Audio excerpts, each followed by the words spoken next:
Can I read you guys this quick quote and then we can move on? I just thought this was pretty neat, and then I want to get your thoughts. Though, is we talked about Basecamp before. People have probably used it. The guy Jason Fried, who started it, wrote their book Rework, which is a really cool way to think about running your business. Anyway, he posted this tweet. I'll just give a quick summary. He said, over the past few years, I've been practicing the subtle art of staying out of it. On any given day, there are dozens of discussions I could be a part of and a bunch of things I could weigh in on. But I'm choosing to stay out of it. Not because I don't care, it's because I don't really need to be there. And the owner's word weighs a ton. I'd just much rather see most things take care of themselves or have people settle their own balances rather than having me deposit my own 2 cents. I like that. He kind of goes more into detail about it, but Stephen, like when obviously this is sort of a goal that everyone wants to get to, but did this change any perspective when you read this? Of your perspective? There are so many things. So there's a part that says, this means getting used to being okay with decisions I wouldn't have made or designs I wouldn't have drawn or provisions I wouldn't necessarily have in place. And so it actually turns to you and say, are you okay with you not being the owner of all this and being like the conductor of the ship? And so when I read this, I immediately left like 10 Slack channels. Apple queued it. And he says like, now I pick and choose. Too many words, too much to lose. If I can be useful, if I can break a tie, if I can point to the sky, then I'm here for that. Otherwise, I'll just stay out of it. And I think it really begs the question is like the owner has so much OCD. They want things a certain way. They want their opinion to be heard on everything. And really like your business really doesn't start to grow or run itself until you can remove yourself from that. And I'm struggling with that right now. I literally have tried to like make my schedule as flexible as possible where I only have a certain amount of meetings and I literally block off the rest for do not disturb, and then literally removing myself from Slack channels and almost being like, I'm just going to be oblivious to it. Justin, I think this last sentence resonates with what you've been saying. He says, further, when I stay out of it now, and he capitalizes stay out of it, by the way. So it's like a principle.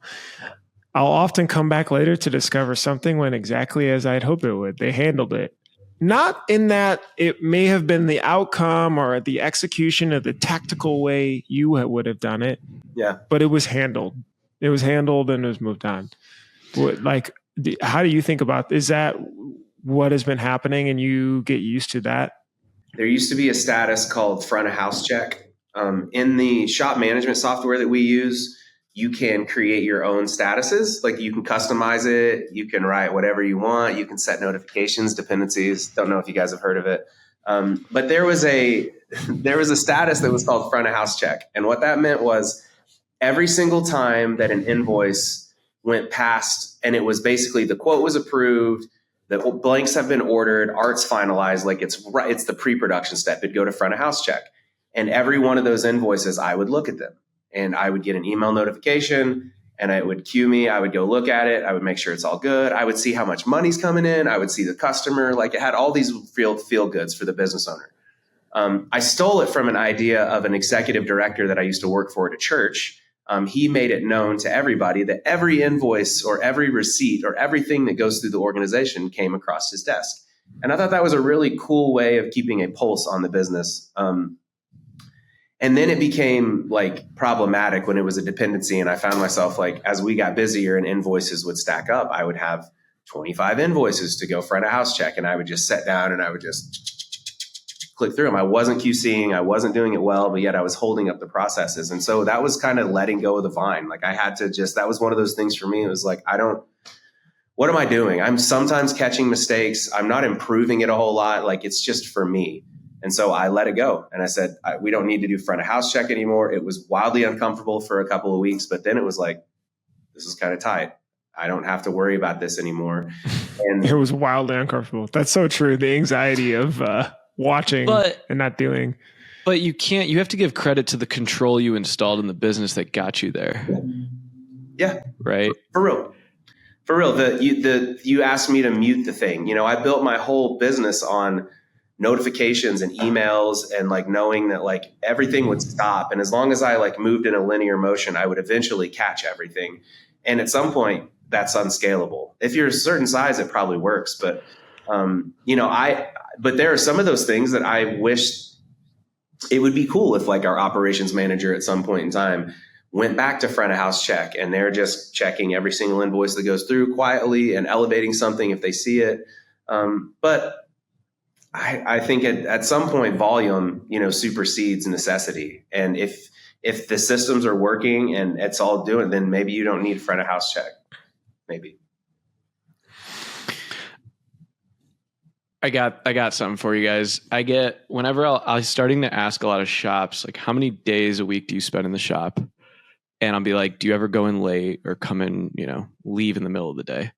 And oftentimes they're like, oh no, I can't do that. There's no way. We'd be screwed. Was there ever a point in time where you had to be in there every single day or you'd be screwed? Was there a light bulb of one day where you're like, where in the world is Justin Lawrence? No one ever knows, right? You're going to be somewhere. Yeah. But was there ever a point in the business where you're like, I am not going to be here anymore. I'm just going to get up and leave? Or like, did something change for you? Because I feel like shop owners feel like they have to be there every single day. Yeah. Do you guys feel the same way? I don't know.